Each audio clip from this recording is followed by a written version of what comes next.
Cảm ơn bạn đã ghé thăm kênh. Đừng quên nhấn subscribe để không bỏ lỡ bất kỳ khoảnh khắc nào bạn nhé.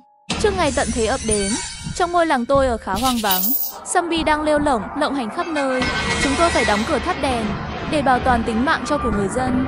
Bạn đã bao giờ nghe về một ngôi làng bị bao phủ bởi bóng tối và zombie chưa? Tôi đã xây dựng một pháo đài bất khả chiến bại. Một con cừu hai chân ư? Đâu? Bọn họ chốt rồi sao? Hay là vì trời sáng nên họ mất đi khả năng hành động? Ngươi tỉnh rồi, không sao chứ? Không sao rồi. Này, trả lời đi. Chỉ là trong mắt có chút mơ hồ. Luống cuống, không biết làm gì. Quả nhiên Cố Nhất Nhân có thể nhìn thấy điều gì đó mà bản thân ta không nhìn thấy được. Mà có lẽ cũng không biết gì cả. Chuyện xảy ra tối hôm qua, chắc nhiều khả năng đã quên rồi. Ngươi đi theo ta đi. Đến làng rồi. Sau đó ngươi tự quay về nhé. Ta còn chút việc. Ngươi đã làm gì với Nhất Nhân? Anh, không có gì cả. Dư Yến đã cứu em. Hôm qua, ngay trước khi trời tối, em mơ màng đi ra khỏi nhà. Không kiểm soát được mà lang thang, giống như bị mộng du vậy. Dư Yến gặp em, nói trời sắp tối, bảo em mau về nhà. Em nghe thấy như không thể khống chế được cơ thể. Thậm chí còn chạy vào trong rừng. Nếu không có hắn, em đã không thể trở về được. Cảm ơn anh, nhưng hắn không phải tự nhiên đi ra như vậy. Hắn bị bệnh, khi gặp kích thích sẽ sinh ra ảo giác, thấy những thứ không tồn tại, làm ra những chuyện đáng sợ. Hoặc là hắn sẽ nói những điều lung tung rối loạn. Ở nơi thế này, nếu tin vào thì dễ gây họa trước người.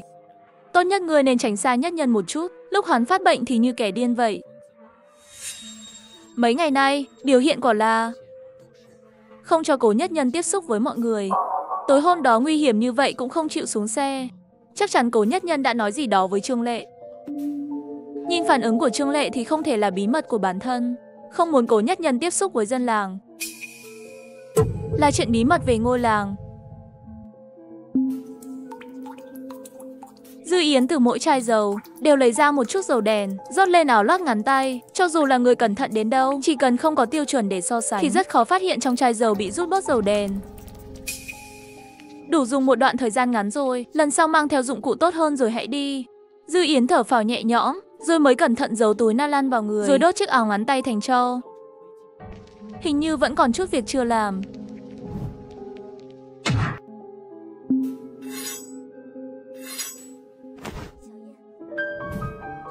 Chuyện gì vậy? Tiểu Yến, hôm qua không phải ngươi đến nhà chị Tiểu Linh sao? Vận khí thật tệ, lại bị trùm bao tải đánh, bị đánh ngất mấy lần rồi tỉnh lại tiếp tục bị đánh. Sau đó bị ném ra ngoài, khi ta tỉnh lại thì trời đã sáng. Nhưng mẹ, con không sao đâu, chỉ là chảy xước ra một chút thôi, rõ ràng là hắn hại cả nhà ta. Con cũng xem như có quen biết với họ, đám lưu manh đó lại ra tay ác như vậy. Cái làng này rốt cuộc còn có luật lệ gì không? Hôm nay phải xuất phát sớm, bắt đầu từ 3 giờ chiều. Ngươi đi rửa sạch người đi, để mẹ ngươi bôi thuốc cho, rồi nghỉ ngơi chuẩn bị. Cứ thế mà bỏ qua sao? Vũ Phong không trả lời hắn, tiếp tục ngồi xuống, bắt đầu mài dao một cách nghiêm túc. Mẹ đi đun nước cho con nghỉ ngơi một lúc đi. Chắc là qua mặt được rồi, ngươi đánh ta tối qua. Cái tội này ngươi gánh rồi đấy. Chỉ là phản ứng có chút kỳ lạ. Chắc không có chuyện gì chứ? Đám tà vật này không phải dạng ngu dốt. Ban đầu có vài kẻ mắc bẫy, sau đó tuyệt đối không bước vào bãi đất trống một bước. Vậy mà tối qua lại bắt được 2 con ở đây. Phải xử lý nhanh chóng, nếu không đến khi trời tối chúng sẽ tỉnh lại. Dùng dao chém xuống đất, Trung Chí Thành ra tay hết sức ở mỗi nhát. Rất nhanh, hắn đã toát mồ hôi đầm đìa. Ngừng lại, Trung Chí Thành nghỉ một chút rồi cảm thấy có gì đó không ổn. Nhưng quan sát kỹ một lúc, lại không phát hiện được gì. Số lượng chai dầu vẫn đúng. Phải nhanh lên mới được, không thì rắc rối đấy. Rõ ràng người cũng không trông chừng kỹ, lại chỉ biết trách ta. Từ khi vào thôn đến nay, tinh thần của Tây Tây chưa từng lơi lỏng. Trương Lệ chịu quá nhiều kích thích, bây giờ tâm trạng càng lúc càng kích động. Người duy nhất có thể trò chuyện là Cố Nhất Nhân, thì từ sau khi vào làng đã trở nên bất thường, không biết bao giờ mới có thể rời khỏi cái nơi quỷ quái này nữa. Chào bạn, tôi tên là Trần Tiên Tiên, đừng sợ tôi nhé. Trong làng này không phải ai cũng đáng sợ đâu, tôi mới đến đây được 1 năm. Trước kia tôi cũng là người ngoài mà. Tây Tây nghe thấy đối phương cũng là người ngoài, mà đã ở đây suốt 1 năm chưa từng rời đi, trong mắt hiện lên vẻ u uất. Tôi tên là Tây Tây. Đội khảo cổ của chúng tôi gặp sự cố ngoài ý muốn. Khi đi tìm cứu viện thì lạc vào đây, rồi không ra được nữa. Mọi người đều có lý do riêng để đến nơi này. Cuối cùng đều bị kẹt lại. Muốn đi dạo một chút không? Tôi kể cho bạn nghe những chuyện đã xảy ra trong 1 năm qua. Hay quá. Tây Tây vui mừng khôn xiết. Lúc này tâm trạng hắn đang rất chán nản, đang muốn tìm ai đó để giải bày tâm sự. Nhà bạn dọn dẹp sạch sẽ thật đấy. Thơm quá, là mùi thuốc bắc à? Đúng rồi. Trong khoảnh khắc đó, Tây Tây chỉ cảm thấy đầu đau như bị xé toạc. Còn nghe thấy âm thanh vang vọng trong đầu. Trước mắt tối sầm, cô ngã xuống đất bất tỉnh nhân sự. Đáng tiếc không phải cô. Sao trưởng thôn vẫn chưa đến? Mọi lần trước 2 giờ là chắc chắn có mặt rồi mà. Người chót là ai? Ai mà biết được chứ? Phải đợi trưởng thôn đến điểm danh. Này nghe gì chưa? Lâu lắm rồi trong làng mới lại xảy ra chuyện lớn thế này. Trước sau khi người ngoài vào làng, liên tiếp xảy ra mấy chuyện rồi. Đợi trưởng thôn đến đi, mọi người đừng ồn ào nữa, đừng làm loạn, còn phải rút thăm điểm danh nữa. Ai không rút được là biết ai rồi đấy. Không nói gì. Chân mày nhíu càng sâu. Rõ ràng chuyện kiểu này xảy ra hơi thường xuyên rồi. Trước hết cứ xử lý tạm thời đã. Sau khi rút thăm xong, tôi sẽ đi xử lý. Trung Chí Thành liếc nhìn vào những người khác. Lão thì gật đầu với Vũ Phong, bước lên xử lý thi thể. Người nhà được gọi tên thì cử một người lên rút thăm. Vẫn theo quy định cũ, rút trúng thăm có đầu màu đen là trúng. Trương Lệ. Các người vừa mới vào làng, lần này được miễn. Trương Lệ thở phào nhẹ nhõm, nhưng những lời bàn tán xung quanh khiến hắn thấy khó chịu. Người chót trong làng thì liên quan gì đến hắn? Hơn nữa khiến hắn càng phiền hơn là Tây Tây lại đột nhiên biến mất. Để tôi xem nào. Chị tôi đang ở nhà mà. Tôi là Tiên Tiên. Rút thăm đi. Là hắn rồi. Vũ Phong. Ba, hay là để con đi? Cũng được. Ồ, cậu lại bị đánh à? Bọn họ thật quá đáng đấy. Trung Chí Thành cũng nghe được cuộc đối thoại vừa rồi, nhưng chỉ liếc nhìn mặt lão, không nói gì thêm. Quái quỷ gì đây, lại trúng thăm sao? Hắn nghĩ rất đơn giản, nếu tạo được chút cảm giác hiện diện trước mặt dân làng thì sẽ hòa nhập được tốt hơn. Không ngờ lại trúng xác suất gần ngày mùng 1 tháng 1 đấy. Không, thăm đen. 3 ngày sau mùng 1, lão phụ trách vào núi dò đường. Rất nhiều dân làng lúc đó thở phào nhẹ nhõm. Sau đó, ánh mắt họ nhìn Dư Diễn đầy ẩn ý kỳ lạ, thậm chí có vài phần hả hê. Mang thăm đen về đi. Tôi còn phải điểm danh vài cái tên nữa. Ai không có vấn đề gì thì hãy lên tiếng xác nhận, xác minh xem người chết trước đó là ai. Sau khi điểm danh xong, đám đông bắt đầu giải tán. Ai nấy trở về nhà mình, ánh mắt của nhiều người vẫn mang theo vẻ hả hê. Đặc biệt là vài người phía chéo trước mặt. Thậm chí có người nhìn Dư Diễn rồi làm động tác cắt cổ. Dư Diễn phán đoán, bọn họ chính là đám người đã trùm bao đánh mình hôm qua. Tim Dư Diễn đập thình thịch không ngừng, hắn thật sự không ngờ Vũ Phong lại ra tay. Rõ ràng trước đây Vũ Phong rất ôn hòa, nếu không thể triệt tiêu nguy hiểm thì cũng không nên đắc tội với người khác. Vũ Phong, anh làm gì vậy? Tiểu Yến bị bọn họ đánh đó. Trưởng thôn Vũ Phong bị tà khí làm mờ đầu rồi. Ai đánh Dư Diễn? Ai thế nào? Dư Diễn tự mình thấy được à? Giữa ban ngày ban mặt mà dám vu oan chúng tôi.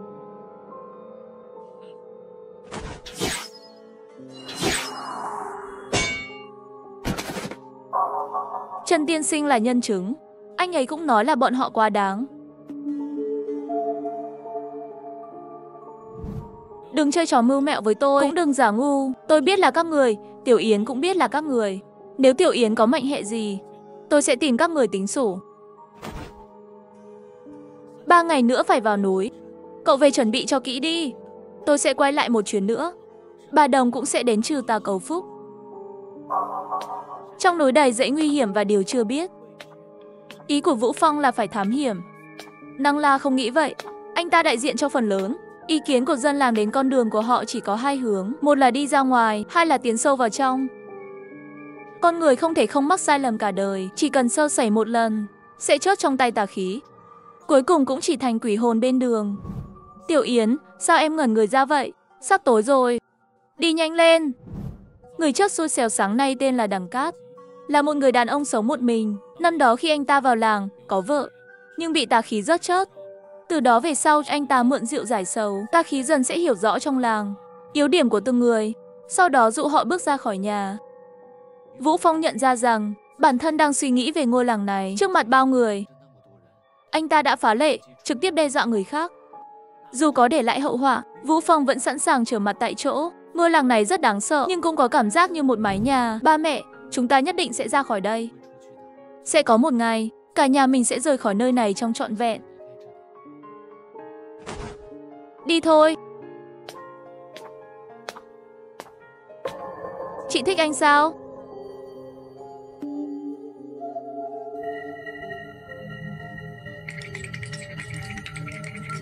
Sao em lại làm mình bẩn thế này? Chị không thích người bẩn đâu. Hai mắt Tây Tây càng lúc càng sợ hãi, nước mắt trào ra mỗi lúc một nhiều. Trong căn phòng này còn có một người khác. Trên bức tường phía sau có một người phụ nữ đứng đó. Tóc dài ngang eo y hệt, trang phục giống hệt Trần Tiên Tiên. Thậm chí khuôn mặt cũng giống hệt Trần Tiên Tiên. Rõ ràng là một cặp song sinh. Lúc này cô ta đang mỉm cười tĩnh lặng, ánh mắt dán chặt vào Tây Tây. Ngoan nào, đừng khóc nữa nhé.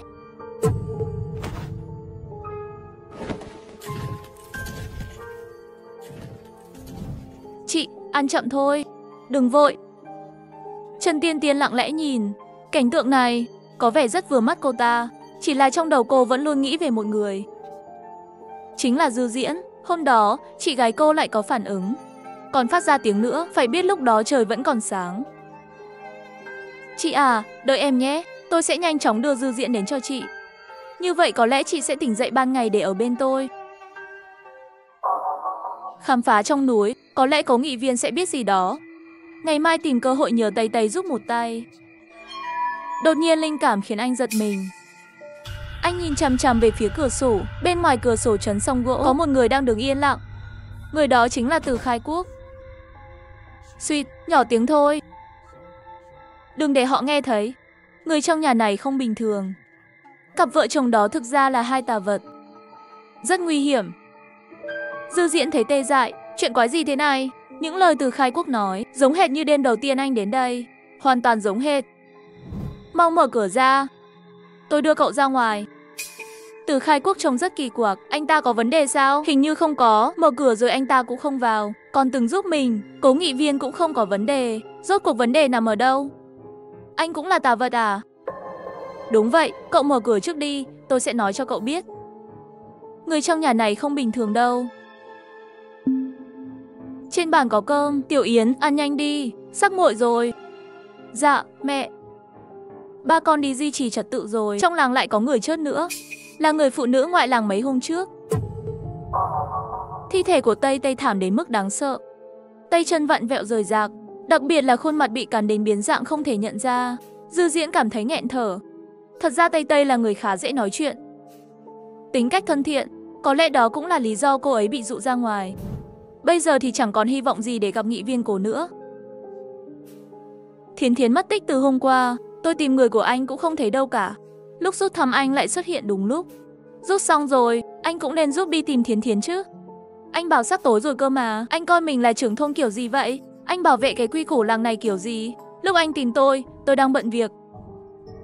Sau khi rút thăm xong thì trời sắp tối rồi. Anh lại cứ nhất quyết bắt tôi phải tìm Tây Tây.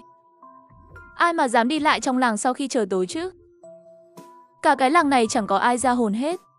Cũng không thể nào bị tà khí rớt từng người một được. Có người đã hại cô ấy. Cậu phải đưa ra bằng chứng, chỉ rõ là ai đã làm chuyện đó. Nếu không thì tôi rất khó tin cậu được. Tôi thấy không chừng là cậu vu oan người khác ấy chứ. Cứ mở miệng ra là nói trong làng không có ai tốt. Vậy là cậu tốt lắm à? Sáng hôm qua tôi còn thấy cậu kéo qua kéo lại với một phụ nữ ngoài làng, dẫn cô ta từ ngoài về nhà. Kết quả hôm nay cô ấy lại chốt rồi. Còn nữa, người phụ nữ ngoài làng còn lại sao không thấy ra mặt? Trưởng thôn, tôi thấy nên thẩm vấn thằng nhóc này cho rõ. Không chừng nó mưu đồ gì đó. Với Trương Quân cũng nên. Mấy người nói bậy bạ. Người phụ nữ còn lại hình như tên là Cố Di Nhân. Sao cô ấy không đến đây? Bị bệnh sao? Là em họ tôi. Chẳng lẽ chúng tôi không phải người một nhà? Tôi đang hỏi cậu sao cô ấy không đến. Có phải cậu trói cô ấy lại không? Bị bệnh. Cô ấy bị động kinh. Tôi chỉ nói là có khả năng như thế này. Có thể là phát bệnh, rồi làm gì đó, hoặc nói gì đó, khiến người phụ nữ kia rời khỏi nhà. Vừa hay hôm qua bị kéo về nhà, rồi người phụ nữ kia liền mất tích. Trong làng này không dễ gì có người mất tích đâu.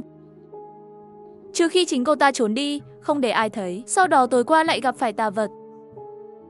Cậu đang suy đoán vô căn cứ. Cậu ấy rõ ràng biết rõ tình trạng. Cậu ấy sẽ không để cô ấy chạy lung tung đâu. Tây Tây bị người trong làng lừa ra ngoài. Chắc chắn là như vậy. Lời Trần Tiên Tiên nói rất có lý. Đúng, đã hại chết cả người cùng nhóm, không thể giữ lại được. Tên này đúng là làm hỏng chuyện. Muốn chia rẽ dân làng, muốn giữ bí mật, kết quả lại khiến cả Cố Di Nhân bị kéo vào cuộc. Tạm thời giao Cố Di Nhân cho bà thầy cúng giữ, tránh ảnh hưởng đến sự an toàn của dân làng. Chuyện xử lý cậu ấy, tôi sẽ tự cân nhắc. Thả tôi ra, mấy người chính là tà vật. Tiểu Yến, đừng lại gần nữa, chuyện này không liên quan đến con. Lão Dư, thằng con trai ông cũng được đấy.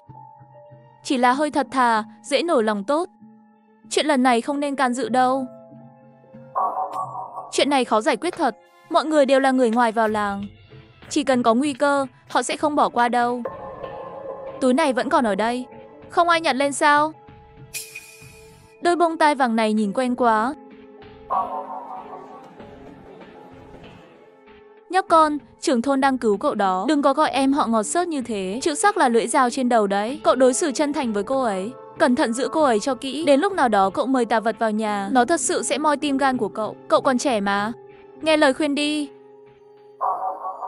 Làm đàn ông thì đổ máu chứ không đổ lệ. Đừng khóc nữa. Chính cậu mới là người vừa hại Di Nhân đấy. Đây là bản tính con người thôi. Tôi không nghi ngờ thì người khác cũng sẽ nghi.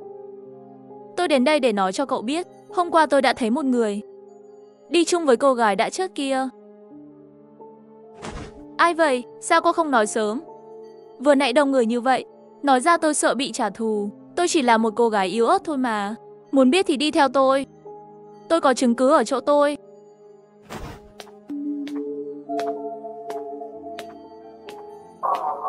Chẳng lẽ đây là đồ của kẻ đã đánh mình hôm đó? Tôi phải xem thử là ai.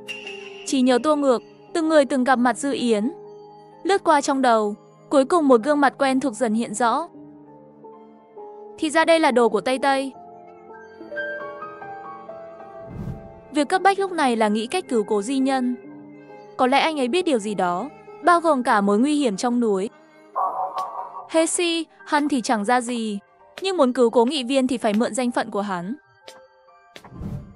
Người đâu? Chẳng lẽ đến tìm trưởng thôn rồi? Lại đi ngang qua chỗ nhặt bao bố. Dư Yến có chút suy nghĩ, nhưng đây là chỗ ở của Trương Lực, lại là đường vào làng bắt buộc phải đi qua, chẳng có gì đặc biệt cả. Hắn đến đây làm gì vậy?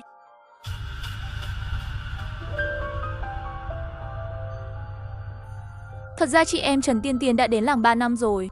Từ khi chị biến thành tà vật, Trần Tiên Tiên thỉnh thoảng giả làm chị, dưới hình dạng của chị gái, đi lại trên đường làng, tạo ra ảo giác rằng cả hai người đều còn đó. Danh tiếng của chị trong làng thực ra không tốt lắm. Phụ nữ thì ghét, đàn ông thì thích, vì chị là nữ Bồ Tát trong mắt họ. Chị có bệnh, đó là một loại tật kỳ lạ, cô ta đã lợi dụng điểm này. Trong những năm qua giúp chị diệt không ít miếng ăn. Chị gái đây là đồng bọn của người phụ nữ hôm qua. Mấy ngày nay em gái không làm chị thất vọng chứ? Phụ nữ đó chỉ sống một đời trong sạch mà thôi. Ánh mắt ấy như muốn tiến gần để thành tiên. Có chuyện gì muốn nói à? Chị, sao vẫn muốn ăn thịt em vậy? Khi đã thành tà vật thật sự là không còn lòng nhân sao?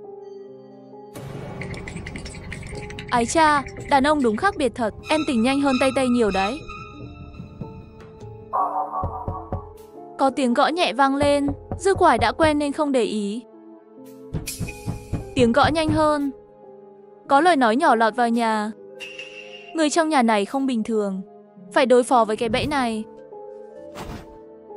Tức thật, Từ Khai Quốc chưa chịu dừng.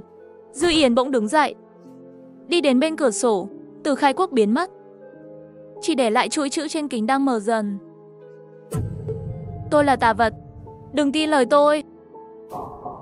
Dựa vào 3 lần xuất hiện của Từ Khai Quốc, anh ta chỉ tỉnh táo trong thời gian ngắn thôi.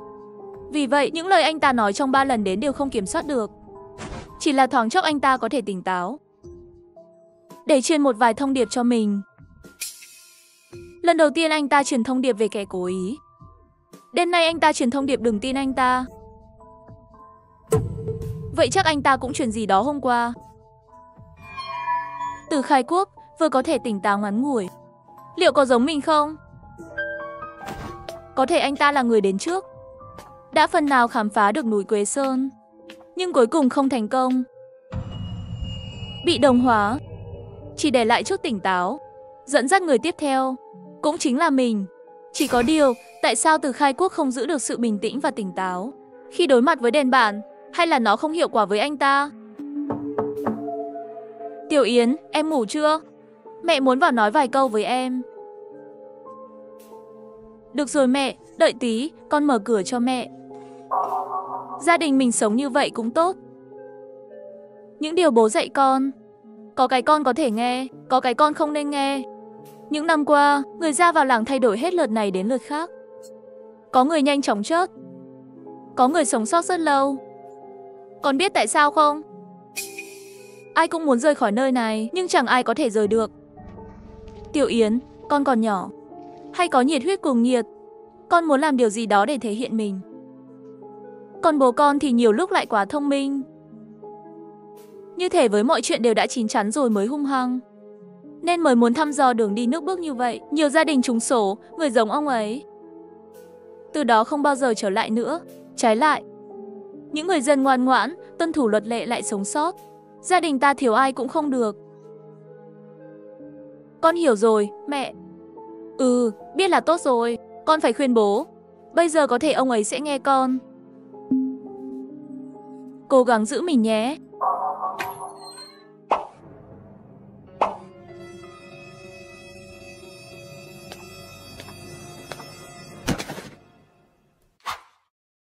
Hôm qua mình ngủ say sưa. Bên ngoài có một người dân làng đang bị tra tấn rớt chớt. Mình không hề hay biết. Không còn cách nào, phải nhanh chóng tìm manh mối từ Khai Quốc để lại. Người có thể ảnh hưởng đến núi sẽ bị săn đuổi. Tiểu Yến,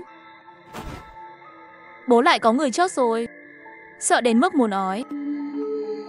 Đi gọi trưởng làng đến đi, Điền Cương Lượng chắc sắp đến nơi rồi. Chạy nhanh lên, đúng lúc kéo xe chở xác ra đó. Trưởng làng, lại có người chết nữa rồi. Lần đầu tiên, Dư Yến thấy trưởng làng có phản ứng cảm xúc mạnh như vậy. Rõ ràng mấy ngày qua sự việc liên tiếp xảy ra rất không bình thường. Ở đâu? Nhà mình ở phía sau cửa sổ. Mình không nghe thấy. Lưỡi của hắn bị rút mất rồi. Nghe thấy cũng chẳng làm được gì. Mở cửa sổ cứu hắn hay ra ngoài cứu người cũng không làm được. Không nghe thấy còn tốt hơn. Trưởng làng, tình hình ổn không? Ông ta không tiếp tục gây rối nữa chứ? Ông ta gây chuyện gì? Dù sao cũng là người có học thức. Chỉ cần bình tĩnh lại, sẽ hiểu làng này là vì tốt cho ông ta. Ý tôi là ông ta không gây rối với ông. Dư Yến trong lòng đầy suy nghĩ. Anh ta biết mình đã tính sai. Chí Thành không hoảng loạn trước sự việc ngay trước mắt, vẫn rất nhạy bén, đã nhận ra mình bị hỏi dồn. Em nghĩ cách anh sắp xếp cho Cố Nhất Nhân đã khá hợp lý. Anh có thiện ý tôi nhìn ra được. Nhưng với Dư Yến anh cũng đừng quá mạnh tay. Trước đây anh làm nhiều chuyện không hay, nhưng không cần thiết phải bù đắp như vậy. Làng ta cần người như bố anh có tính cách như thế. Dư Yến thở phào nhẹ nhõm, hóa ra những hành động của mình đã khiến trưởng làng nghĩ mình đang sửa sai. Con biết rồi, trưởng làng. Gần đây số người chết trong làng khá nhiều. Có phần hơi thường xuyên, ngoại trừ 2 người ngoài là kia. Cộng thêm người tên này. Chưa đầy 10 ngày đã có tới 6 người chết. Nửa năm qua làng không xảy ra nhiều chuyện đến vậy. Mọi người phải hết sức cảnh giác. Không được lơ là.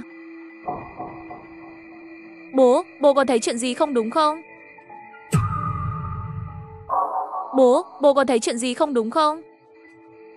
Sao vậy Tiểu Yến, chuyện gì không đúng? Người khi sợ đến chết, không phải thường bị xón tiểu tiện à? Tài xế ngày đầu của người ngoài, chú Khiết Khiết và Trừng Quân đều như vậy. Đường Kỳ, có người đang rớt người, giả mạo là Sambi rớt người. Người chết ở chỗ khác, đến sáng mới được đưa đến đây. nên ở đây không có nhiều dấu vết phân tiểu. Chỗ người thực sự chết chắc đã được dọn sạch sẽ rồi. Trời ơi, mau đi gọi trưởng làng đi. Tiểu Yến, con chạy đi. Trưởng làng vẫn ở nhà tang lễ, nhanh chóng nói cho ông ấy chuyện này. Chuyện này quá kinh khủng rồi. Tiểu Yến dẫn mẹ vào nhà, đừng làm ầm ĩ. Tại sao không báo trưởng làng trước? Mẹ, chúng ta vào rồi nói. Trước đó không có ai ở cạnh rồi, chắc không ai nghe thấy. Chuyện này không được làm ầm lên, ra ngoài giả vờ không biết. Tại sao phải để người đó tự do trong làng? Không thì làm sao mọi người được an toàn?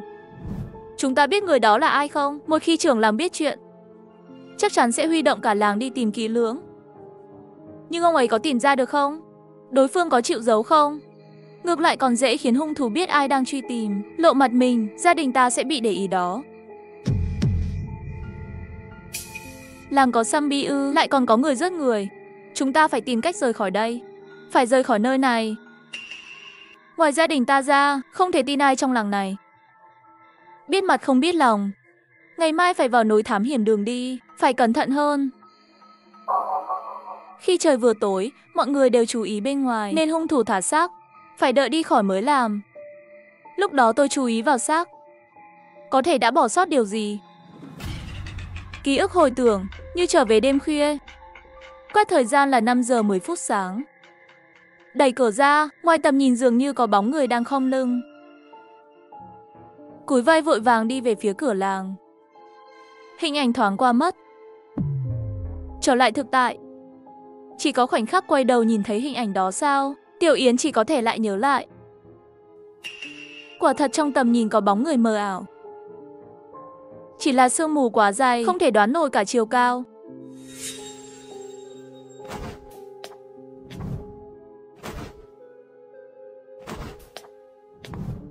Trương Lực lại không có nhà. Chẳng lẽ anh ta cũng gặp chuyện? Chỉ là không ai để ý đến mà thôi. Quả nhiên người ngoài chỉ bắt đầu sau khi vượt qua 3 ngày đầu. Tiểu Yến luôn đi ngang cửa nhà tôi. Anh ta sẽ đi tìm ai nhỉ? Anh ta trước đây không phải người tốt đâu. Giờ lại muốn giúp các bạn. Anh ta luôn đi tìm bạn. Này, bạn nghĩ anh ta thật sự tốt bụng như vậy sao? Hay là vì cô cố nhất nhân? Tối hôm đó nói gì với anh ta? Tôi không biết. Này, bạn tứ chi đơn giản vậy. Đầu óc cũng không phát triển. Cả người cứ ngơ ngác vô dụng. Mà bạn vẫn là sinh viên khảo cổ đấy. Ra khỏi làng là điều hấp dẫn lớn. Chỉ là cố ý cho người đến nhà thần bà mà thôi. Làm sao mới có thể lôi được anh ta ra? Không phải đã nói là ra ngoài còn nặng mùi à? Sao đi lâu thế? Tôi biết làm thế nào để tìm ra hung thủ rồi. Sáng mở cửa ra, tôi như thấy mơ hồ một bóng người. Tôi khoảng 5 giờ 10 phút thức dậy, rồi đẩy cửa đi ra ngoài, thấy anh ta ở xa tầm mắt. Tôi đi từ cửa sổ đến chỗ anh ta. Mất khoảng 2 phút, anh ta đi về nhà để vận chuyển xác, khoảng 5 phút. Tôi từng quan sát vào sáng sớm, mấy zombie thường biến mất lúc 5 giờ. Cho nên, khoảng 2 phút rưỡi sau khi thấy anh ta tan biến, khoảng cách đi được là nơi hung thủ đang ở. Vừa đúng là cửa làng. Chỉ có vài hộ nhà, tôi đã đánh dấu hết rồi. Bố biết làng mà. Chỉ cần qua nhìn một cái, chắc sẽ biết hộ nào đáng nghi rồi. Xuất sắc lắm Tiểu Yến, con thật sự giỏi rồi. Tiểu Yến, theo tôi đây, tôi chuẩn bị cho con một số thứ. Tôi có 9 con dao, con trước đây luôn muốn học. Tôi thường nói con học không được đâu. Lần này về cũng là lúc thích hợp rồi. Tiểu Yến vừa vui vừa có chút ngẩn ngơ. Vụ phòng trước đây chỉ công nhận mình thôi, giờ mới gọi là đồng thuận thực sự. Bố không phải có 9 con dao sao? Sao chỉ có 8 con? Lúc đó con sẽ biết. Tiểu Yến tỉnh rồi, nhanh đến đây, chị Tiểu Linh nghe chuyện sáng nay rồi. Đã đưa thuốc an thần cho mẹ. Con cũng uống một chút đi. Uống chút này sẽ giúp con tập trung. Ngày mai các con phải vào núi, đêm nay nhất định phải ngủ thật ngon giữ sức. Uống xong nhớ đưa thuốc cho chị Tiểu Linh. Không phải tôi không nắm chắc cơ hội này. Ngày mai Dương Thụ với mọi người phải đi thám thính. Lúc này để Tiểu Yến đi gặp trưởng làng, chắc chắn trưởng làng sẽ nghi ngờ. Cơ hội đến rồi, không nắm lấy là không còn nữa. Cố Di đã nói cho tôi một bí mật. Và Tiểu Yến thật sự có vấn đề. Cậu ta đã khác trước rồi. Trước đó tôi giận. Nhưng chúng ta muốn làm gì? Là muốn làng trở lại bình thường mà. Tôi vốn không muốn hy sinh chú và gì. Giờ Tiểu Yến trông cũng tốt lắm. Trưởng làng rất cảnh giác. Đó hết rồi. Chúng ta cần có người tốt hơn.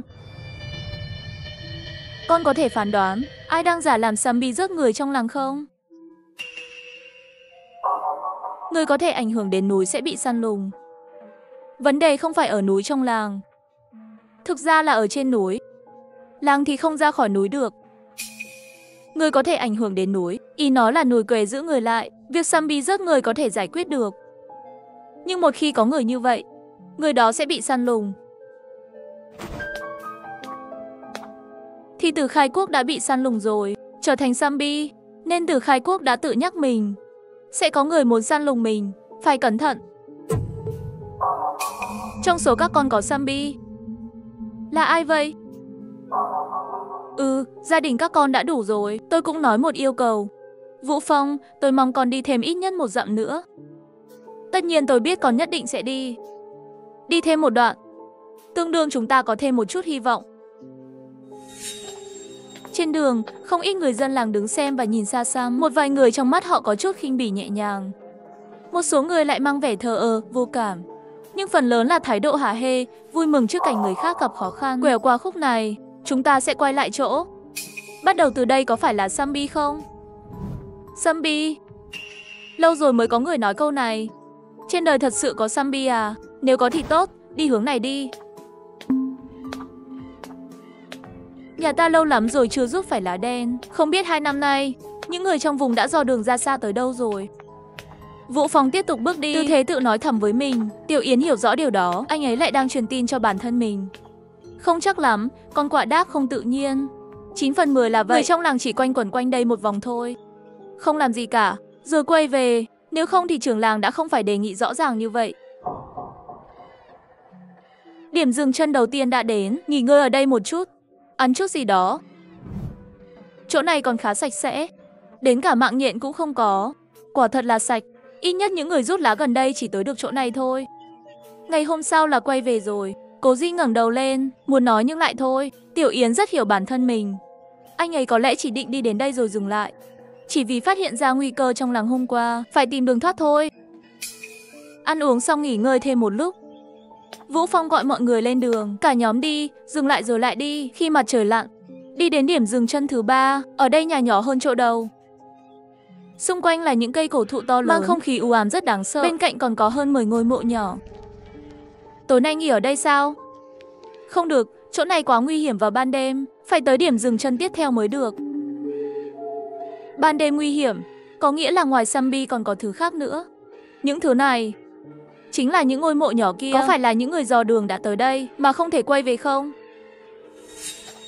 Đừng chê tôi lắm lời ở đây. Ngoài gia đình mình ra, chắc không còn ai khác đâu. Trước khi trời tối, nếu ai đó kêu cứu con, dù có ai đó vẫy tay kêu cứu cũng đừng đến gần. Phải tuyệt đối tránh xa.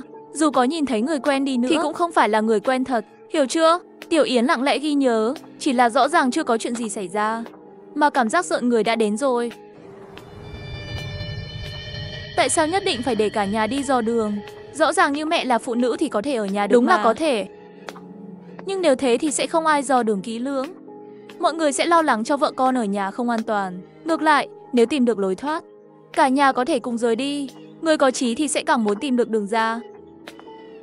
Người không muốn mạo hiểm thì mãi sẽ không mạo hiểm. Họ sẽ dừng lại ở điểm dừng chân đầu tiên cùng gia đình. Đúng vậy, quy tắc của Tôn Tử chỉ điều khiển được bề mặt thôi, ngầm thì trưởng làng cũng bất lực. Trời dần tối sầm lại. Bất chợt gió bắt đầu thổi mạnh. Gió to như tiếng zombie gào thét trong đêm. Mặt trời lặn gần như bị mây đen nuốt chửng. Trời ơi, trời sắp tối rồi, không thể đi tiếp nữa rồi. Muốn quay lại cũng không kịp. Trên đường chắc chắn có thứ gì đó, phải chạy nhanh còn kịp. 7 giờ mới chính thức hết ngày. Vẫn còn nửa tiếng nữa. Trời ngày càng tối dần. Ngọn núi này như con thú dữ đang gầm thét, muốn nuốt chửng 3 người trong gia đình họ. Sắp đến rồi, các người đi vào trước đi. Thắp đèn, nhanh lên thắp đèn. Tiểu Yến, em không sao chứ? Em không sao, lúc này em chạy quá, bị hụt hơi, giờ đỡ rồi. Tiểu Yến nhìn quanh căn phòng, chỉ rộng khoảng 5-6 mét vuông, đến cái giường cũng không có. Trong phòng đầy mạng nhện, không khí bốc lên mùi mốc khó chịu. Nghỉ ngơi cho tốt đi, đêm nay còn dài lắm. Gần điểm dừng chân thứ 3 có cái nhà rắn. Đã từng cắn chết mấy gia đình, loại rắn đó là sinh vật kỳ quái. Tốt nhất là đừng động vào. Chỗ này không có, chỉ cần không mở cửa thì không sao. Tiểu Yến, em không sao đâu, đừng sợ, chỉ là mấy yêu quái vẫn còn ở ngoài, không thể làm gì được. Ai bảo mấy người ngoài kia hết rồi? Đã có mấy yêu quái bao vây trước cửa nhà rồi. Chúng cười thầm với nhau, ánh mắt thật âm u và đáng sợ, lại còn như đang xem người khác làm trò cười vậy. Chúng tôi có người trong nhà đấy nhé. Cô Á hét lên một tiếng. Anh ta hoảng loạn vung chém bốn phía, nhẹ thở ra, rút ra một con dao phay, chém loạn xạ sang hai bên. Mà căn phòng chỉ rộng có 4-5 mét vuông, làm sao có thể giấu người được. Bố, đừng tin lời mẹ bọn họ. Đừng sợ, làm gì có người trong nhà đó. Tiểu Yến cố gắng giữ bình tĩnh. Trần Sinh nói, biến đi, biến hết đi, đừng có mà lừa gạt chúng tôi. Tiểu Yến ngẩng đầu nhìn khe cửa. Tim cậu lặng một nhịp. Quả nhiên tất cả yêu quái bên ngoài không một ai ngoại lệ, đều dồn ánh mắt về phía cậu. Bên ngoài, tiếng rít nhọn của yêu quái càng lớn và dữ dội hơn. Lão Mọc ở dưới rãnh âm phủ bò lên cửa, mắt mở to hết cỡ, nói, trong số các người, ai là yêu quái? Bị chúng ta nhổ móng tay út bên tay trái thì sẽ trở thành một thành viên của chúng ta. Vậy thì người đó là ai đây? Khoảnh khắc đó, Tiểu Yến như rơi vào vực băng giá. Cậu không sợ yêu quái, cậu sợ Vũ Phong và họ tin lời đồn đó. Cậu sợ tình thân quý giá khó có được lại bị tan vỡ lần nữa. Cậu sợ mình thực sự sẽ trở thành yêu quái. Cậu thậm chí không dám ngẩng đầu nhìn Vũ Phong và họ, sợ nhìn thấy trong mắt họ có nỗi kinh hoàng vì mình. Tiểu Yến, em chưa ăn no. Sambi ở sâu trong núi, con gian xảo hơn mấy con đã vào làng kia. Dù có Phật của bà Trần, vẫn sẽ ảnh hưởng đến em. Đừng nghe, đừng nghĩ, không sao cả. Sambi ở đây có thể ảnh hưởng đến cảm xúc của người ta. Bố mẹ, con không sao đâu. Tim Tiểu Yến đập thình thịch không ngừng. Không làm chuyện có lỗi thì không sợ mà gõ cửa. Tiểu Yến là... Đó chính là bản chất của cậu. Chỉ là cậu không ngờ lời đó lại được thốt ra từ miệng những yêu quái khác.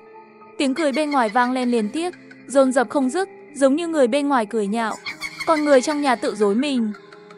Người bị chúng nhổ móng tay út bên tay trái sẽ trở thành kẻ mà các người gọi là yêu quái. Vũ Phong, cậu có muốn xem lại móng tay út của con trai mình không? Cậu có muốn mổ tim con mình ra không? Xem còn có ai chọn nữa không? Cậu có muốn thử không? Hai người các cậu ngủ trước mặt hắn. Hắn có mở cửa không nhỉ? Để chúng ta vào rồi ăn thịt hai người các cậu. Rút lại lời tôi vừa nói, các người chẳng giỏi mê hoặc ai. Các người ngu mà còn bắt tôi cũng phải ngu theo. Muốn sống hả? Nếu hắn là Sambi, gia đình ta đã chết trong làng từ lâu rồi. Cút đi. Vũ Phong ý chí kiên định, không hề dao động chút nào. Không sao đâu, Tiểu Yến, không sao đâu. Mẹ và cha đều biết con khỏe lắm mà. Móng tay rụng phải rất lâu mới mọc lại được. Con đừng nghe lời họ. Nếu con nghe là họ đã thành công rồi. Nếu nói là trở thành Sambi khiến Tiểu Yến rơi xuống vực sâu thì Vũ Phong chính là cứu rỗi của cậu ấy. Bố mẹ, con không sao đâu. Chúng ta nhất định sẽ đi ra được. Ăn xong rồi chúng ta ngủ thật ngon một giấc, bồi dưỡng sức lực. Ngày mai con cùng bố đi thăm dò đường. Chúng ta tìm được lối ra, sẽ không phải đối mặt với mấy thứ kinh tởm này nữa. Cả ngày leo núi khiến người ta mệt rã rời. Giác nhanh chóng vang lên tiếng thở đều của Cố Dã và Vũ Phong. Và tiếng thì thầm nhỏ nhẹ cũng không ngừng lọt vào tai. Rớt họ đi. Đây là cơ hội tốt. Rớt họ đi. Cậu là người của chúng ta mà. Đa số mọi người hôm nay sẽ trở về. Ra ngoài 2 ngày, thường thì trưởng làng sẽ không nói gì. Chút nữa để mẹ cậu ở lại đây, hai chúng ta sẽ đi về hướng đỉnh núi. Có an toàn không? Khóa cửa là an toàn rồi mà. Trước đây luôn là cậu ở bên mẹ. Lần này hắn nên có thể tự ở lại được rồi. Con không sao đâu, hai cha con các cậu phải chú ý an toàn. Mẹ cậu ở trong nhà khóa cửa phòng lại. Chúng ta nhất định sẽ chỉ vào trước khi trời tối. May mà con nghe lời tôi. Chỗ dừng chân thứ 3, 2 năm trước chính là chỗ dừng chân cuối cùng. Kết quả chết nhiều người. May mà có người nhà sống sót trở về, thông báo tin này cho trưởng làng. Tôi đã rút được thẻ, đi ra khỏi chỗ dừng chân thứ 4. Lúc đó mẹ cậu đang đợi tôi ở chỗ dừng chân thứ 2. Hắn đợi 7 ngày, tưởng tôi đã chết. Sau khi tôi dựng tạm nhà gỗ, trong 2 năm qua từng chút một được người khác hoàn thiện, trưởng làng không nói còn có chỗ dừng chân thứ 5, có nghĩa là 2 năm nay cả làng đều không tiến lên. Trưởng làng chỉ yêu cầu đi một dặm, có vẻ cũng không khó. Đi một dặm có ra khỏi làng không? Chúng ta phải đi về hướng đỉnh núi. Trong làng chưa ai từng lên đến đỉnh núi. Leo cao ngắm xa, đứng ở đó có lẽ sẽ nhìn rõ được vài điều. Chỉ cần hơi lơ là đi nhầm đường, sẽ đi vòng lại làng, nhưng nơi này chưa từng có ai quay lại, có nghĩa là nơi đây có thể là lối thoát. Thế thì mọi người ban ngày đi một đoạn, tối thì tìm chỗ thích hợp dựng trại. Chẳng phải có thể ra khỏi đây sao? Tại sao 2 năm nay, chỗ dừng chân không tăng thêm một điểm nào? Sambi ngoài làng càng ngày càng thông minh hơn, con có thể ảnh hưởng đến tâm trạng. Họ dùng một câu nói, nếu cậu nghĩ mình có vấn đề, mà lại muốn chúng tôi cũng nghĩ cậu có vấn đề, thì cả nhà ta xem như là người kiên cường nhất trong làng. Còn những dân làng khác thì sao? Ai trong lòng cũng có bí mật. Nỗi đau lòng có thể lừa người ta ra khỏi nhà. Đặc biệt con đường này không có nhà nào. Phải có người sửa sang, sợ hãi dễ khiến người ta bỏ cuộc giữa chừng. Cậu biết hắn chết thế nào không? Có phải bị mắc vào tà mạch máu rồi chết không? Không phải bị Sambi rớt, trên người còn có bẫy thần thánh để lại và những nguy hiểm. Ngay lúc ở Tiểu Yến chỗ đó, nghe thoang thoảng tiếng cứu giúp từ phía sau. Tầm nhìn phía xa mờ mịt, nhìn thấy bóng người, nửa thân người bị chôn dưới đất. La lớn kêu cứu. Đó không phải việc của chúng ta. Ở đây nói chúng ta cả nhà, không có người khác. Vậy hắn là ai? Ban ngày cũng có Sambi đi lại sao? Không phải Sambi. Sambi chỉ xuất hiện vào ban đêm. Đừng nói nhiều. Vũ Phong cẩn thận nói và làm động tác im lặng. Nhìn cách Vũ Phong quan sát xung quanh là sợ người nghe lén. Đi rồi, chúng ta phải tránh qua chỗ này. Đỉnh núi còn xa, ít nhất cũng đi thêm 2-3 tiếng nữa. Dù là leo núi, ít nhất cũng 3-4 cây số, cộng thêm cả ngày leo núi trước đó. Không biết núi cao bao nhiêu. Cảm thấy không đúng rồi. Đi đường vòng thật chết tiệt. Lại quay về chỗ vài tiếng trước. Có nghĩa là chúng ta đi sai cả làng rồi. Hướng thám hiểm mấy năm nay đều sai. Không thể đi tiếp nữa rồi. Không biết sẽ gặp chuyện gì thì quay về thôi. Không chỉ là đi vòng đường, mà hai người đã bị mắc kẹt trong một phạm sáu nhất định trên đỉnh núi. Như thể bước vào một mê cung. Đi thôi. Không thể đi tiếp nữa. Ba ơi, ba không thể vì chuyện này mà mất tinh thần được. Phải bình tĩnh nghĩ cách đi ra trước đã. Dư Yến biết, về Vũ Phong, đây là hy vọng duy nhất trong vài năm qua. Nhưng hướng đi mấy năm nay đã sai. Hy vọng cũng chỉ là lời nói suông. Nhiều dân làng đã chết. Việc thám hiểm vẫn chỉ là một vòng tròn mù mịt. Không thể đi tiếp nữa. Ba ơi, chúng ta đã bước vào một vòng luẩn quẩn. Ba có nhận ra không? Ba hơi giống như kẻ lạ mặt hôm trước. Ba đi vòng, không tin lời đồn. Ba cố gắng tiếp tục đi vòng. Mẹ vẫn còn ở trong nhà. Dù an toàn nhưng nơi này không có chỗ nào để trốn. Tôi đến sẽ chết. Con sẽ không như kẻ lạ kia. Con sẽ tìm điểm khác biệt nhỏ mà đi. Ba đợi một chút đã. Để con nghĩ kỹ đã. Hồi tưởng lại ký ức. Từ điểm dừng chân thứ 4 đến từng giờ, đoạn đường hiện về trong đầu. Đường không sai, nhưng vẫn không thể ra được. Quá kỳ lạ. Chúng ta đi đến vị trí xa nhất. Cùng điểm bắt đầu của màn sương quấn quanh, ít nhất là gần 3 tiếng đường. Nhưng chỉ cần bước một bước ra khỏi vị trí xa nhất, lại quay về điểm sương quấn quanh. Ba ơi! Ba ơi! Ba không thể giống làng mình sao? Ra khỏi làng là nói vòng gấp ngoài cửa làng. Chỉ cần đi qua là lại về trong làng. Giống thật đấy. Chỉ cần tìm được chỗ giống cửa làng. Đường ra chắc chắn ở gần đó. Còn nữa, ba ơi, ba còn nhớ người kêu cứu lúc đó không? Hắn ở trên đường chúng ta đi. Cửa làng chắc cũng gần đó. Nếu ta cứ tiến về phía hắn, lấy hắn làm mốc, chúng ta có thể bước qua vòng luẩn quẩn này. Sao không thấy nữa rồi? Chẳng lẽ trước đó là ảo giác? Ý tưởng đúng rồi. Cái đó có thể biết đường, hoặc không bị vòng luẩn quẩn này ảnh hưởng. Nhưng lúc đó hắn chỉ đến để dụ chúng ta thôi. Thất bại thì hắn tự nhiên sẽ bỏ đi. Rất có thể bây giờ hắn đang tìm cách làm mẹ con bạn hoang mang. Phải đi bộ ra ngoài. Sương mù chắc chắn ở gần đây. Ba ơi, dân làng sẽ làm gì trên con đường vòng này nhỉ? Chẳng hạn như trồng trọt. Sao có thể được chứ? Nên các ông cũng không đặt bẫy ở ngoài môi trường vòng quanh của làng, đúng không? Không có bẫy đúng không? Ba, chúng ta đã ra được rồi. Thực ra đây tương đương với cửa làng. Chỉ là chúng ta đến một góc ngoài cửa làng, rồi bị mắc kẹt trong vòng luẩn quẩn, luôn cho rằng góc đó là điểm trung tâm. Rồi đi vòng, điểm trung tâm thật sự lại bị bầy đánh lừa, không dám bước vào, chỗ này từng có người sinh sống. Nó giống như làng trên núi. Chúng ta đã đến làng của họ, đi trên con đường đã giữ họ lại. Thực ra chỗ này thông với làng. Vậy dân làng ở đây, tại sao họ không tìm được làng? Chẳng lẽ họ đã rời đi? Cũng có thể họ đã chết hết rồi. Nửa tiếng là có thể quay về điểm dừng chân. Đi về thôi, Tiểu Yến, con định hướng nhé. Mẹ mở cửa đi. Nhìn thấy hai người đứng ngoài, trong lòng vui mừng, nhưng không vội mở cửa, chỉ đứng nhìn qua khe cửa người cá. Sao không mở cửa? Anh đã nói rồi mà, chắc chắn sẽ về trước khi trời tối. Anh còn dặn tôi nhớ lời đó, sắp tối rồi. Tôi nhớ rồi, anh nói sắp tối rồi. Nhanh mở cửa đi. Mẹ mở cửa nhanh.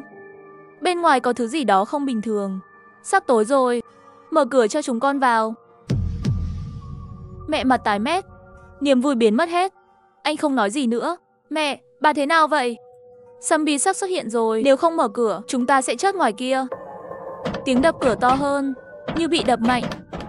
Bố siết chặt ống quần, mắt hắn hơi đỏ lên, ánh mắt dường như đọng chút hơi nước.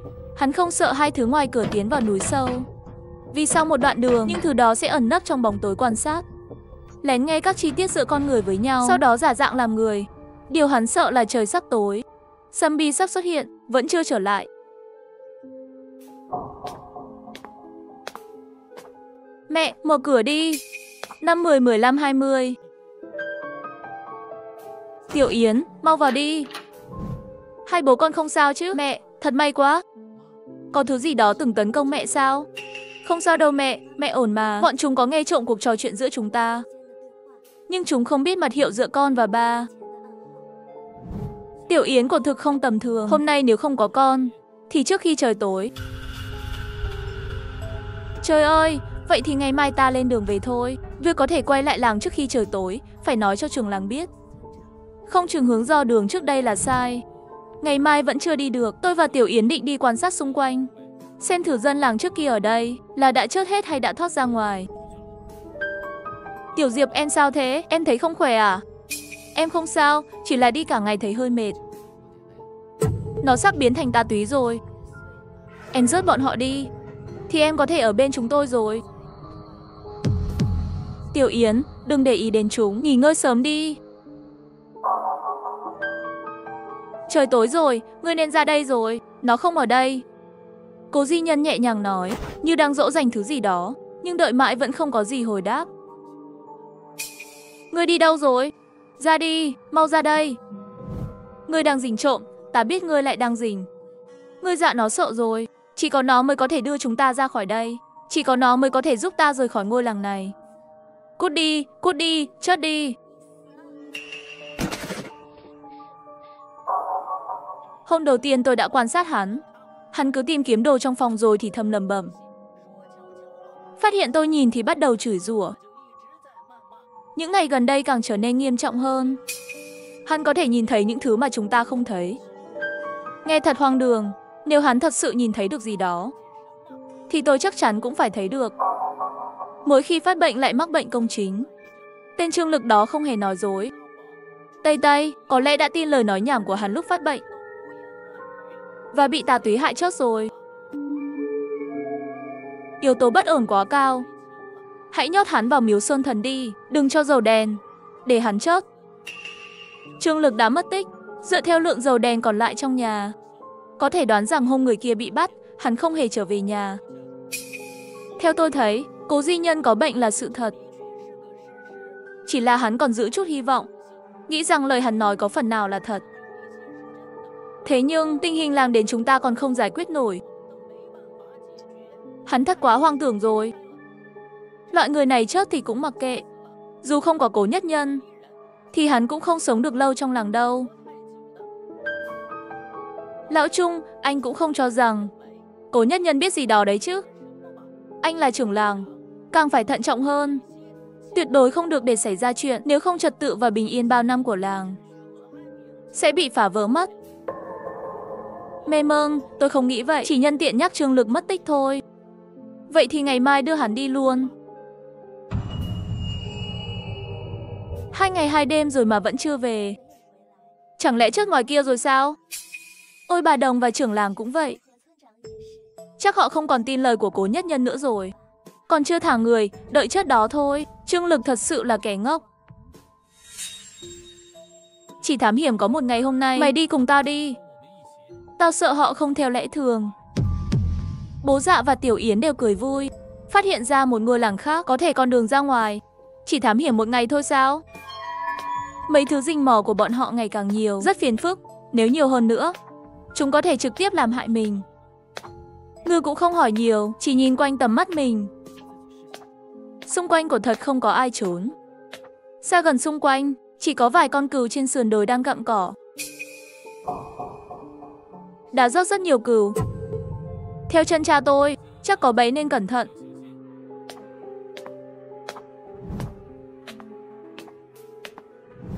Quả nhiên ngôi làng này không có một người nào. Đi vào xem thử. Kể từ khi trưởng làng tìm thấy đèn dầu nhưng chưa từng sống ở chỗ này, nên còn lạ lắm. Đây lại đang gửi thông điệp cho tôi. Có vẻ trước khi có dầu đèn, dân làng phải dựa vào bẫy. Nói đến tránh tà túy, liệu nhà mình cũng có không?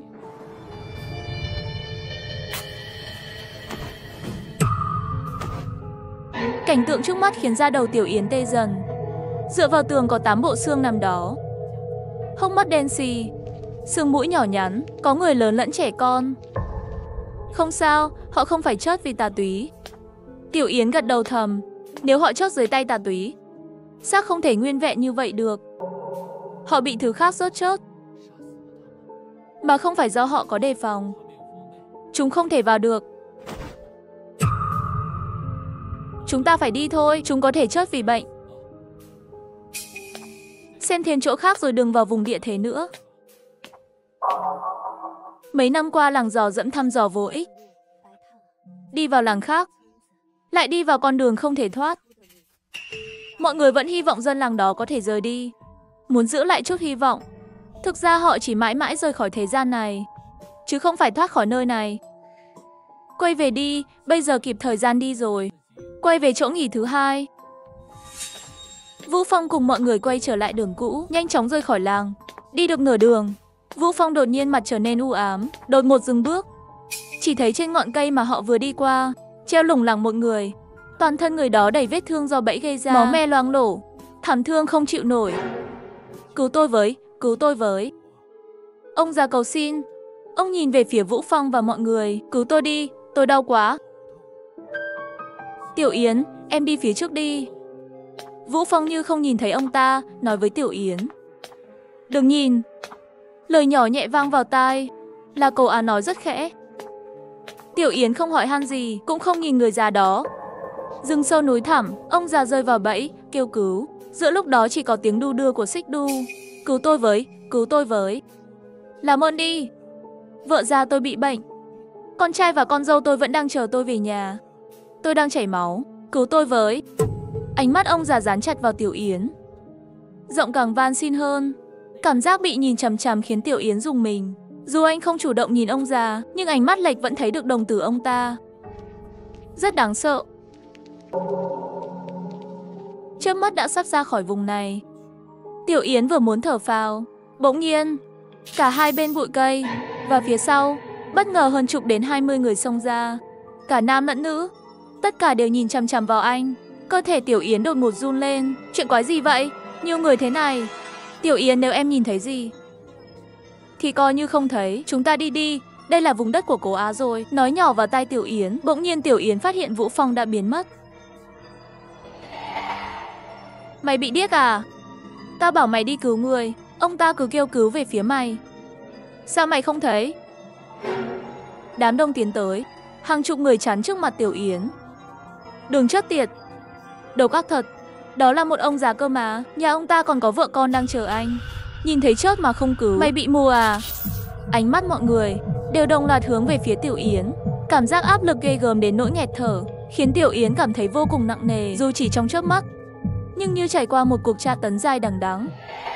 Tiểu Yến bình tĩnh lại, không để ý tới. Thằng nhóc, đi cứu người đi, nếu không thì đừng hòng đi khỏi đây.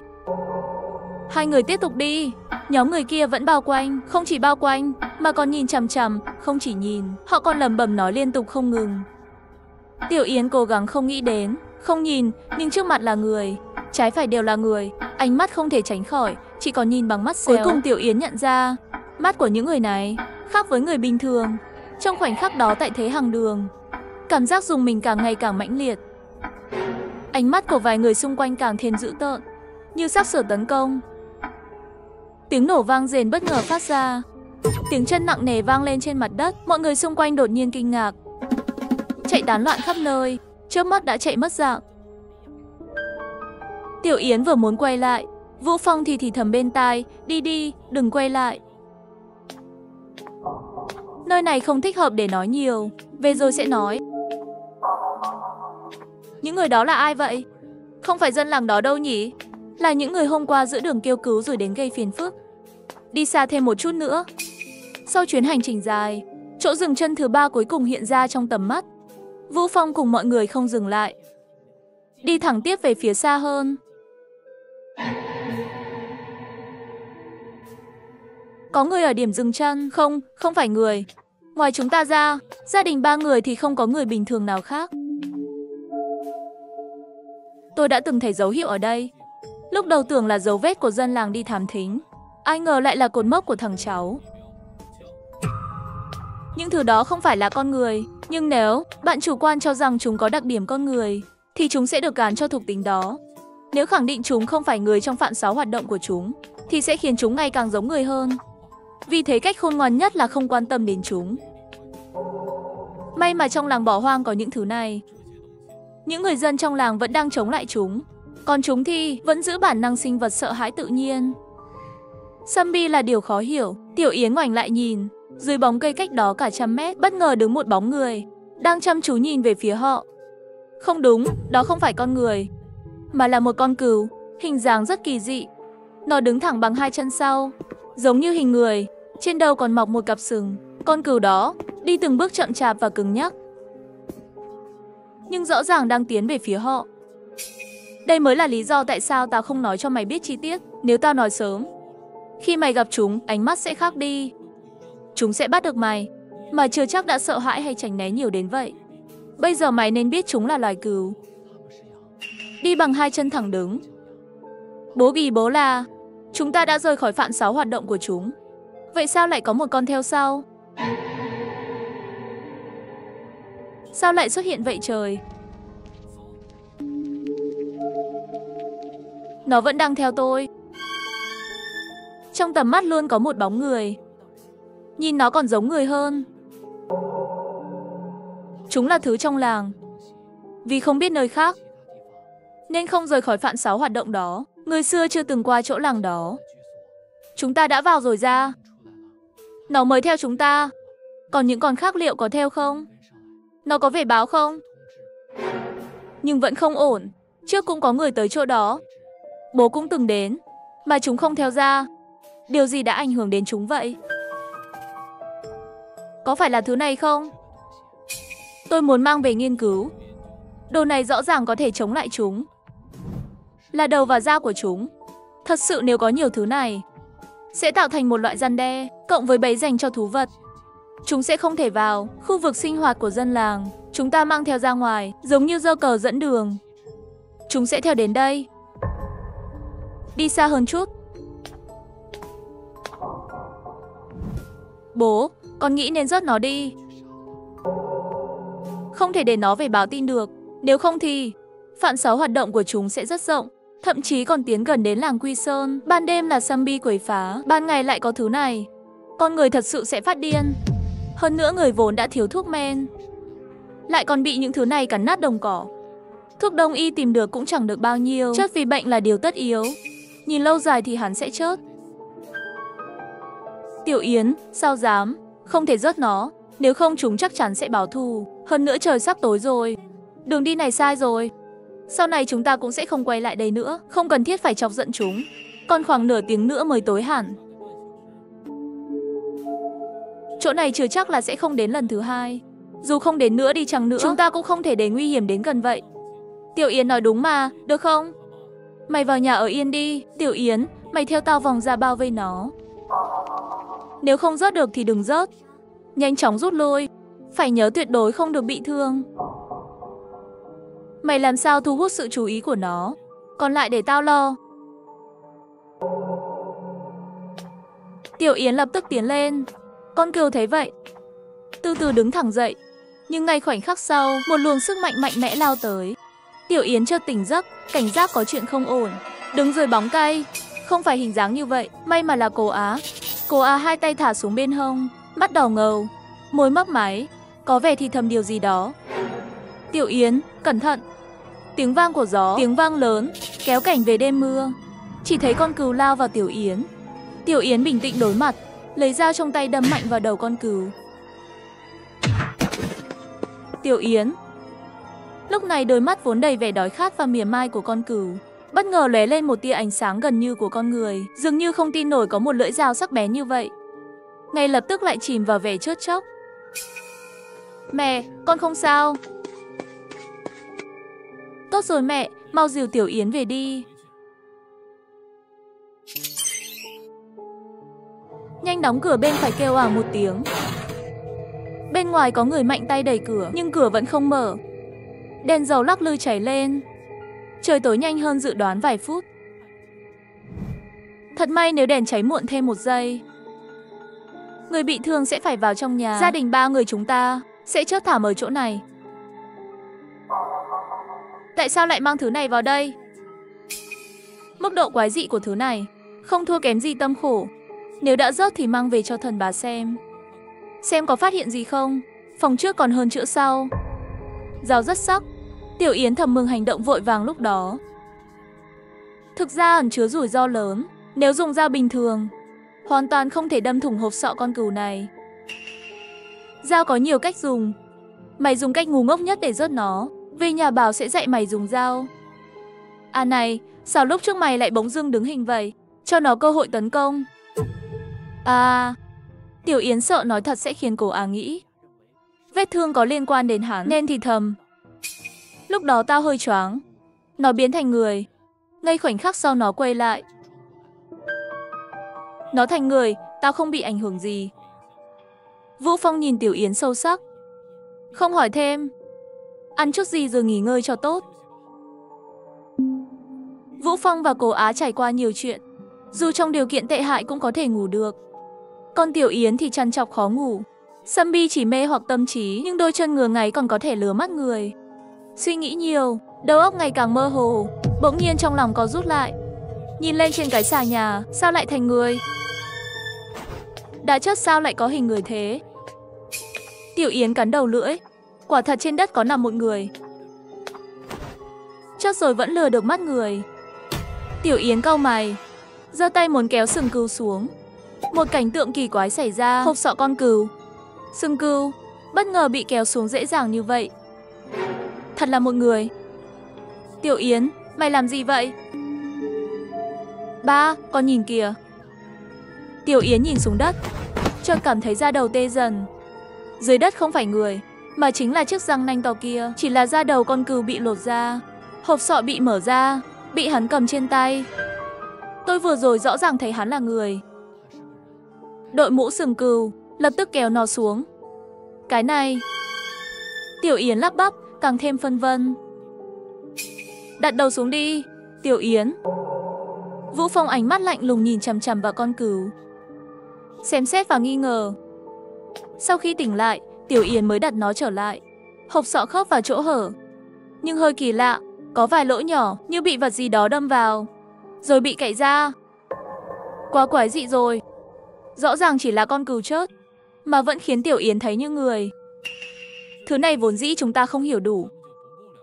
Dù có kỳ dị thế nào cũng không ngạc nhiên. Ngủ đi Tiểu Yến, đừng nhìn nó nữa. Dù thấy gì bất thường cũng đừng chạm vào. Có gì gọi tao dậy. Biết rồi ba. Liếc Tiểu Yến một cái rồi đưa cho Dương Sư. Ký ức quay về, làm Tiểu Yến cảm thấy lạnh sống lưng. Không hề dễ dàng. Mũ sừng cừu bị kéo xuống, là móng tay hắn cắm vào hộp sọ, cậy ra như thế. Là do mình có vấn đề. Móng tay mình cầm xương như cầm đậu hũ, có thể kẻ đó đã bỏ trốn.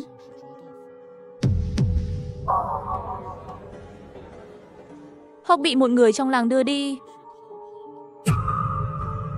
Có người tin lời đồn thổi của hắn. Nhưng tôi phải nói rõ với hắn. Đây không phải điều may mắn. Chết thảm. Trương Lực mất tích không thấy xác. Có thể đã chết trong rừng núi. Lời của kẻ điên không thể tin. Giao người ra. Sự việc này sẽ bỏ qua. Nếu gây chết người trong làng, người liên quan sẽ chịu trách nhiệm với làng. Trước khi trời tối, tôi mong có người tự đứng ra nhận. Nếu không ai nhận, trưởng làng sẽ ra lệnh đội thanh niên kiểm tra từng nhà. Dù tìm ra cũng sẽ xử lý theo luật làng. Ai mà dám tự nhận. Vấn đề là chúng ta đã ngăn chặn vấn đề. Chúng ta không bị rớt. Không phải hắn không muốn, mà là hắn không kịp làm. Vậy nên hắn phải chết. Giữ lại, giữ lại, giữ lại.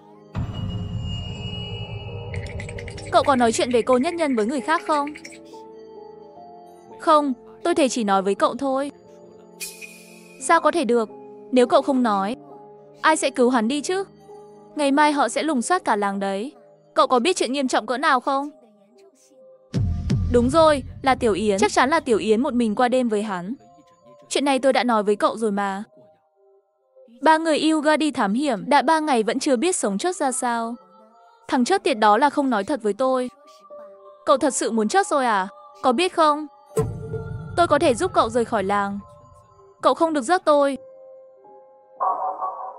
Người ít thì không ổn. Trong làng xảy ra chuyện rồi. Lão biết chắc cậu sẽ không về đúng giờ. Nhưng cậu chắc chắn sẽ sống trở về. Quả thật là con cừu hai chân. Các người lại rớt một con cừu hai chân. Trong làng có chuyện gì lớn à? Cũng không hẳn là chuyện lớn. Chỉ là chuyện của Cố Nhất Nhân thôi. Lão Khổng nói rõ từng chi tiết về chuyện Cố Nhất Nhân bị giữ ở miếu thần. Về chuyện người chết mà không thấy xác. Cậu về đúng lúc. Giờ chẳng còn ai dạy người nữa.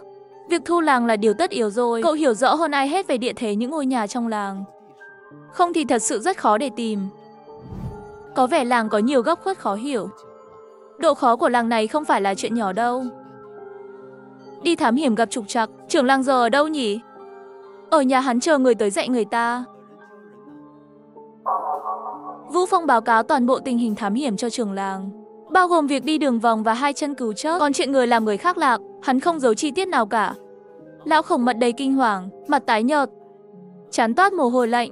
Mặt Chí Thành cũng thay đổi, mồ hôi to như hạt đậu liên tục rơi xuống. Đầu cừu và da cừu có thể chắn được con cừu 2 chân. Chỉ là không biết bên trong có thứ 7 lỗ nào khác nữa không? Có lẽ phải để thầy bà xem thử. Trưởng làng, ông còn câu hỏi gì không? Nếu không có, tôi sẽ dẫn Tiểu Yến về nghỉ. Dù có thể làm người lạc lối, đầu hộp sọ cừu cứng như vậy, làm sao mà bị cậy mở được? Tiểu Yến đã dùng dao hướng vào đầu cừu. Con cừu tự lao tới, đâm thủng cánh tay Tiểu Yến. Cái dao thám hiểm to như cái đòn bẩy vậy. Hộp sọ tất nhiên bị cậy mở rồi. Chỉ là lúc đó chúng tôi không để ý. Đêm đó Tiểu Yến đã lấy được hộp sọ ra rồi. Lâm Tiểu Yến, cậu làm tốt lắm. Can đảm thật đáng khen ngợi. Nhưng đến lúc quan trọng, dù biến thành người, cậu cũng nên tỉnh táo chứ. Con mắt vàng lúc đó giống mẹ tôi, khiến tôi bị ảo giác. Tiểu Yến lần này không cố ý giấu giếm. Chí Thành nghe xong bị di chứng. Không ngờ nó còn biến thành người quen. Vũ Phong không có biểu hiện gì. Có thể hắn đã đoán ra. Được rồi, Tiểu Yến, cậu bị thương nặng vậy, đi tìm thầy bà Sen thử đi. Còn chuyện về làng Trăng, về việc thám hiểm, đừng nói với bất cứ ai. Lão Khổng, việc cậu ở lại đây, nếu lộ ra, cả làng sẽ hỗn loạn, hiểu chưa? Bên ngoài sân, dân làng xem đông hơn. Có người lớn tiếng hỏi Vũ Phong, trưởng làng khi nào thì phát thịt dê cho mọi người? Ánh mắt một số người ánh lên niềm vui. Vũ Phong thật sự đã bắt được dê núi. Nhiều năm qua trong làng chưa ai bắt được dê bao giờ. Rõ ràng những người này chưa đến điểm dừng chân thứ 4, không biết sự kỳ dị của con cừu 2 chân, và chỉ rất ít người. Mắt họ ánh lên sự sợ hãi. Không biết Vũ Phong là khôn ngoan hơn hay là mất hết hy vọng. Không có đường thám hiểm nữa, không biết còn bắt được gì. Cũng coi như hoàn thành nhiệm vụ. Vu Phong không để ý đến những dân làng đó, chỉ đi thẳng về nhà.